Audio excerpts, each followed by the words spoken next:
Hi y'all, I'm Angelica Renee. I'm a fashion stylist, a freelance model, creative director, and so much more. I view myself as a very multifaceted woman. So, Jelly is a confident woman.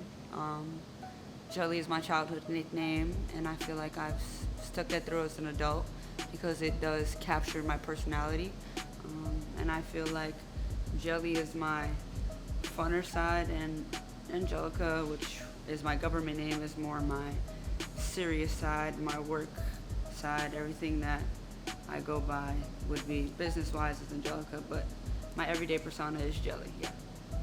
So I actually became a stylist as a joke. Um, I was seeing everybody doing these get ready with me videos, and I decided why not just make one, and I posted it, and it ended up getting a lot of traction. And from there, I've always really been into fashion, so I just decided if I could make myself feel beautiful and comfortable just by solely dressing myself, why can I not do the same for others? So I decided to pursue being a stylist professionally, and not only for myself, for other people. I am a person who's been through a fair share of amount of things, and also I'm very big on tomorrow isn't promised. So every day that I wake up, I try to put my best foot forward, and my mother is probably my biggest motivation in life. Just because my mom was a single mom growing up, I've seen a different kind of drive from my mom. Also, as of recently, my mom is 52 years old and found her passion. She's a Zumba instructor, and I see her waking up daily and adding to that and wanting to grow that for herself. And I feel like that's very inspirational for me. And I wake up every day wanting to be like my mother or somewhat surpass my mother in greatness.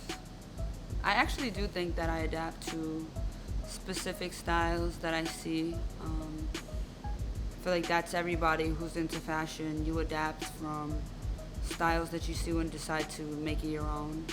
I'm very big on 2000s fashion. My biggest fashion inspiration being Missy Elliott and Busta Rhymes, and I feel like musically and creatively, their styles, from their music videos to their clothing to just the way that they make music, was a really big inspiration for me growing up. And I decided to, as I got older, put that more into my fashion sense. And I gravitate towards streetwear only because I've been dressing in very baggy clothes, cargos, flannels, regular t-shirts, basketball shorts since I was a little girl. So I feel like as I've gotten older, I've grown more into that. But I also view myself as very versatile. I like to adapt my clothing to the setting that I'm going to. Like if I'm going to a museum, I'm gonna wear more of a high luxury fit than a streetwear fit. I like to adapt to my surroundings, my environment, how I feel for the day. If I'm feeling in a very good mood, I'll wear more colors than usual. If I'm feeling in a bad mood, I'll stick to what I'm comfortable in, which is black clothing. I feel like, yeah, my style is very versatile. I like to do anything. Fashion is very subjective. It's all about your point of view. As long as you love it and as long as you love how you feel when you put it on, then that's fashion to me. Big key moment in my life is my brother being born. I grew up half of my life as an only child, so I feel like that him being born changed my viewpoint on life. I don't know, I love him like he's my own. You love your siblings like they're your children. When people say that, that is very true. I didn't know that until I had a sibling of my own, and I wake up every day wanting to be better, not only for myself but for him. I want to be a role model for him. I want him to feel loved. I want him to feel like he's enough. I want him to, just as I do, wake up every day and be the best me that I could be. I want him to be the best him that he could be. And I feel like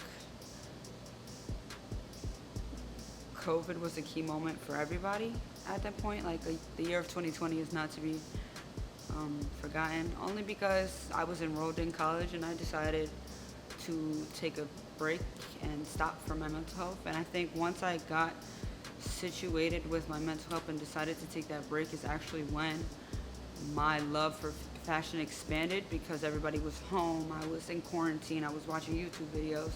TikTok had just started around that time.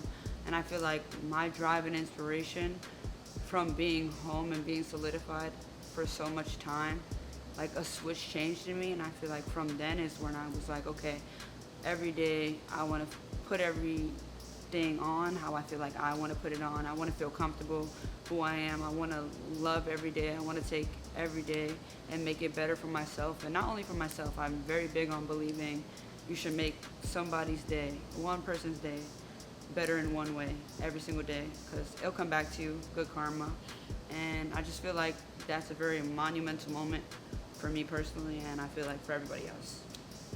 The pressure to be great. I feel like you are your only competition. You are your biggest critic. I am very much my biggest critic. There's been times where I'm doing something and I don't feel as though I'm enough, and sometimes you need a sense of comfort or what's the word I'm looking for?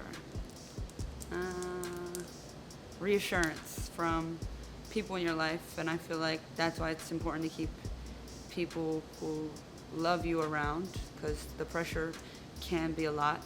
And you know, that pressure of going to castings and not being selected and feeling as though you're not enough because you weren't selected, or being in a room with a plethora of people that look different from you, and you know, you can feel as though those people are better than you. You really have to be confident in who you are, especially I feel in New York City, because there's such a vast amount of people who live here and so many different talents that people display. Everybody on the street has a talent, whether it be something you relate to or not. It's a big thing. So I think pressure is being confident in who you are, waking up every day and deciding that you're good at what you do and that you are enough in what you do. And I feel like once you have that mindset, the pressure will get easier every day.